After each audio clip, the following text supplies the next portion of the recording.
Finally ये है मेरी ढिकाला की लास्ट सफारी। मैं पिछले 5 दिनों से जंगल के अंदर था और लगातार 8 सफारी करने के बाद कल मुझे यहाँ पहली बार टाइगर की साइटिंग हुई।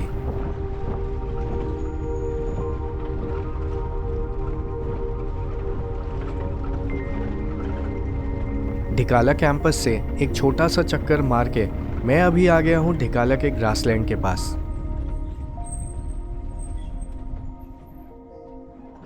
और यहाँ कुछ हिरन चौंकने लग रहे हैं क्योंकि अभी ये एक टाइगर की टेरिटरी में है और शायद इन्हें यहाँ उस टाइगर के होने का आभास हो गया है।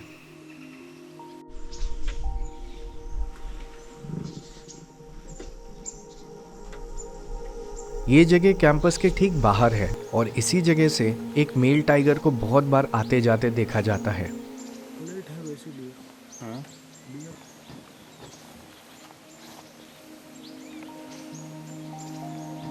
हो सकता है इन्हें टाइगर की गंध आई होगी और इन्हें समझ नहीं आ रहा है कि अभी जाना किधर चाहिए।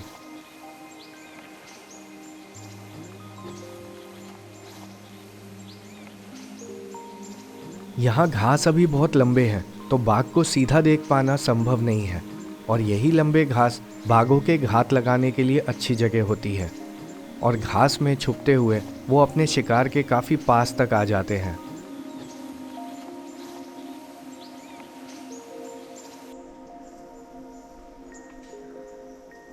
और हिरणों को देखते देखते पीछे से कुछ और जानवर हमारी ओर आते हुए दिखने लगे।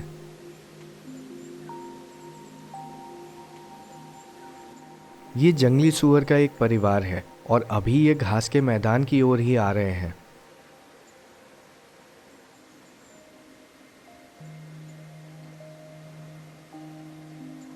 और अगर यहाँ कोई टाइगर है तो हो सकता है ये भी सतर्क हो जाएंगे।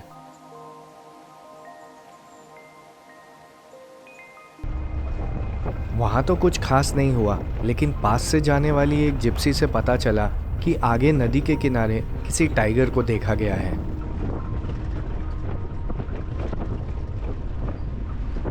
और अब सारी जिप्सीज उसी दिशा में जा रही हैं और देखना है वहाँ कोई टाइगर दिखता है या नहीं।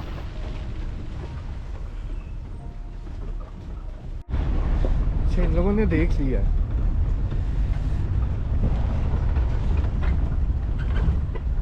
तो यहाँ पे देखने वाला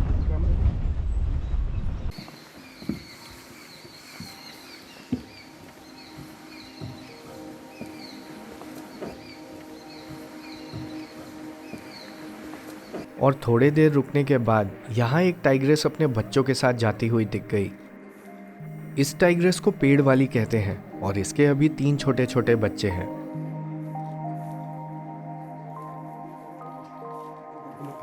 लेकिन यहाँ घास इतनी लंबी है कि इन टाइगर्स को देख पाना बहुत कठिन हो रहा है।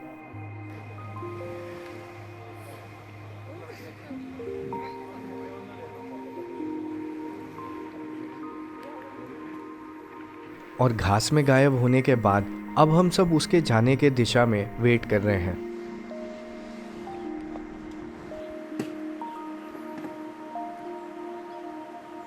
अभी यहाँ एक सांबर डियर निकल के आ गया जो एकदम डरा हुआ या सतर्क नहीं लग रहा है।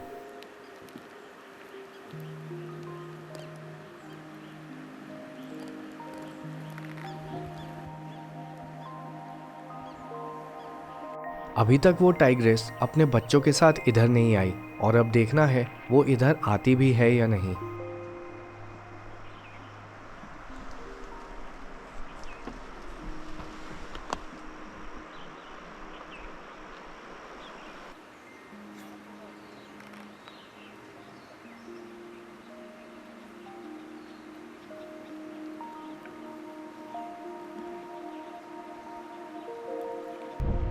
लेकिन बहुत देर तक वेट करने के बाद भी वो टाइग्रेस इधर नहीं आई।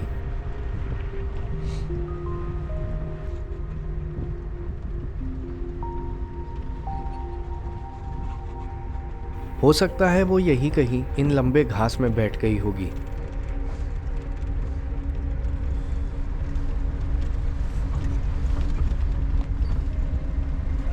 यहीं रुकते हैं ना, थोड़ा सा और आगे।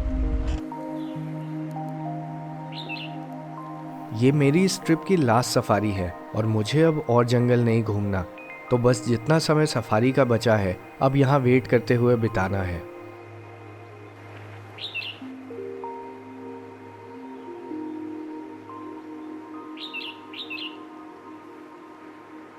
और यहाँ मुझे ये वुडपेकर मिल गया।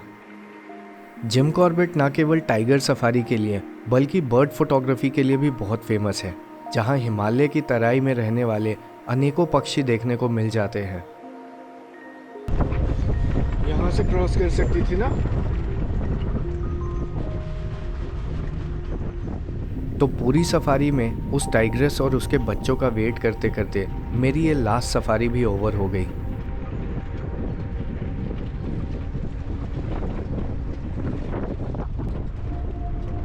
और अब टाइम है ढिकाला से चेकआउट का और फाइनली 5 दिनों से जंगल में रहने के बाद बाहर जाने का। जिम कॉर्बेट के किसी भी रेस्ट हाउस में आप अधिकतर 3 दिन तक ही रुक सकते हैं, चाहे वो एक ही FRH में हो या 3 अलग अलग।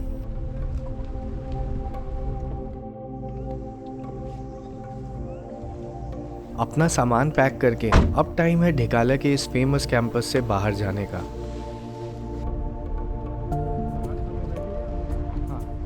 यहाँ मुझे रुकने का बहुत अधिक समय नहीं मिला और मैं आशा करता हूँ कि इस साल फिर से मैं यहाँ वापस आऊँगा और बस ढिकाला में ही 3 दिन तक रुकूंगा।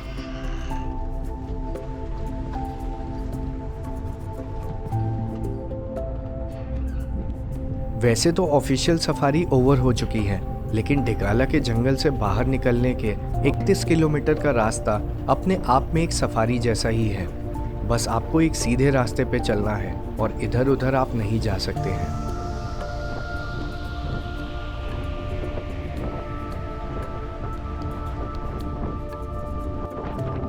और जाते जाते वैसे ही जानवर दिखेंगे जैसे कि सफारी में दिखते हैं।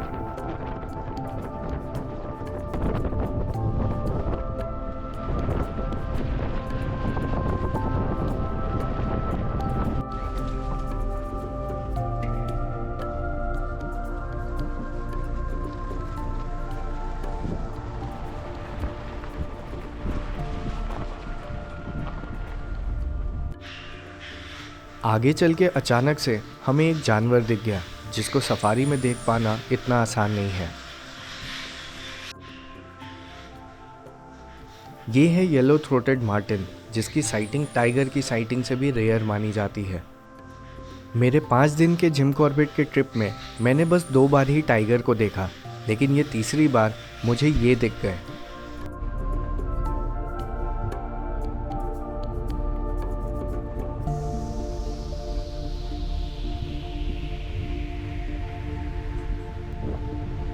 लोगों को तो बहुत बार जंगल से बाहर जाते टाइम भी टाइगर की साइटिंग हो जाती है और इसीलिए जब तक जंगल से बाहर नहीं निकल जाते तब तक एक्साइटमेंट बनी रहती है।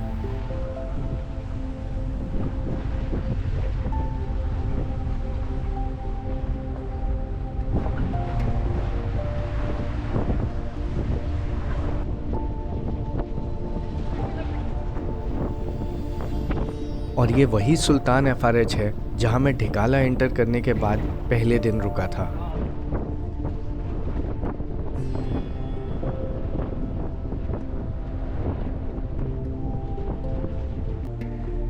आई होप आप लोगों को ये जिम कॉर्बेट की सीरीज़ अच्छी लगी होगी। अगर आप और ऐसे वाइल्ड लाइफ और सफारीज़ के वीडियोस देखना चाहते हैं तो मेरे चैनल को सब्सक्राइब करके सपोर्ट करते रहिए। मिलते हैं किसी और जंगल में।